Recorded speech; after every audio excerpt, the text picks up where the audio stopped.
సీతాలు, ఏంటమ్మా? రేగి పళ్ళ స్నానానికి నీళ్లు రెడీ చేయవెళ్ళు. అట్టాగేనమ్మా. బాషు, ఇంక చాలు గాని రా, నీకు రేగి పళ్ళతో తలంటి స్నానం చేయిస్తాను. రేగి పళ్ళెందుకు? భోగి స్నానాలు అలాగే చేయాలి. అలాగా, అయితే పద. మీరు రండి. ఏయ్, నా భర్తకి నా పిల్లకి నువ్వు భోగి తలంట్లు పోయడమేంటి? రా, రండి అని పిలుస్తున్నావు.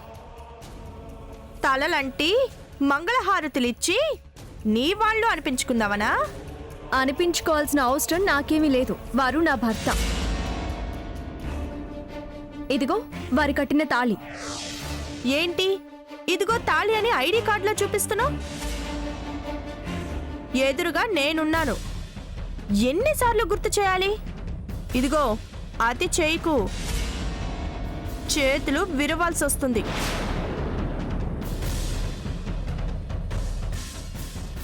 ఆ తలంట్లు అవి నేను చూసుకుంటాను.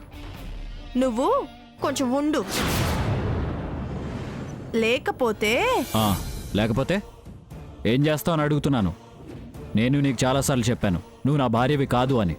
ధరణియే నా భార్య, భవిష్య నా కూతురు. తలంటి హారతులిచ్చే హక్కు తనకు మాత్రమే ఉంది. మీరు కాదు అనగానే అయిపోతుందా? నా హక్కులు ఆవిడ హక్కులు అవుతాయా? నేనుండగా ఎవరి మీద ఏ హక్కులు అధికారాలు మీ మీద ఉండవు. నేనే భోగి స్నానాలు చేయించాలి. నువ్వు మా మంజులో వదినవి కాదంటున్నాగా? అది నిరూపణ అయ్యాకే ఎవరికి ఏ హక్కులు ఉండాలి ఉండదు అనేది తేలుతుంది. నేను చెప్తున్నాను, నిరూపణల తర్వాత. ఇప్పుడు నా భార్య స్థానం మాత్రం ధరణిదే. తలంట్లు పోసే అర్హత తనకు మాత్రమే ఉంది. ఎలా ఉంటుందో నేను చూస్తా, ఎలా పోస్తుందో అదే చూస్తా. ఏం చేస్తావు? నువ్వు మొదలుపెట్టు, ఏం చేస్తానో తెలుస్తుంది. మొదలు పెట్టడం కాదు, పూర్తి కూడా చేస్తా.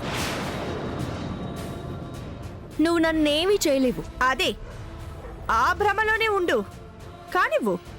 ధరణి, నువ్వు ఈవిడ వెర్రివేషాలకేం భయపడకు. ఎవరు ఎంత ధైర్యం చెప్పినా, అండగా నిలబడ్డా, నేను మరొకరిని నీకు తలంటూ పొయ్యనివ్వను.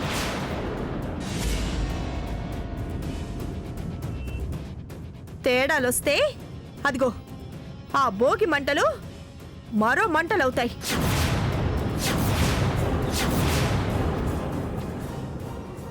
నీ తాటాకు చెప్పుళ్ళకి కుందేళ్లే భయపడవు. ఇంతకీ ఎవరు నాకు తలస్నానం చేపిస్తారు? నేనేనమ్మా. కాదు, నేనే బంగారు తల్లి. ఒక పని చేయండి, ఇద్దరు కలిసి చేయించండి. పదవే. పదండి.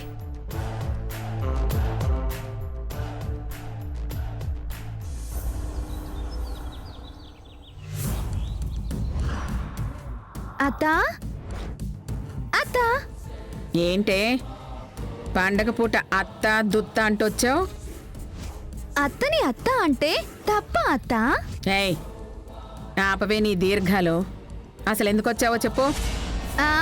ఒంటరిగా ఉన్నావు, పండగ ఎలా చేసుకుంటున్నావు చూసి వీలైతే రా అని పిలవడానికి వచ్చాను. అక్కడ సరదాగా సంతోషంగా భోగి స్నానాలు తలంట్లు జరగబోతున్నాయి. రా, రావా? ఏయ్, పోవే అవతలకి. నేను అక్కడికి రావడమేంటి? ఆదిత్య, అది నీ బావ జైలుకెళ్ళిన నాడే నాకు పండగ. నీ అక్క అంటూ వచ్చిన దొంగ మంజులని మంజుల కాదు అని తేల్చిన రోజే నాకు పండగ. నా మనవరాలికి నేను తలంటు స్నానం చేయించిన రోజే నాకు పండగ. పోవే, పో అవతలకి. సరే, అలాగే కలలు కంటూ ఉండు. ఈ జన్మకు పండగ రాదు. మా అక్క ప్రేమ రంగరించి బావకు భవిష్యకు ఎలా తలకు నూనె రాసి హారతులిచ్చి తలంటు పోస్తుందో వచ్చి చూడు. వాళ్ళ ప్రేమ ఆప్యాయత చూసాకైనా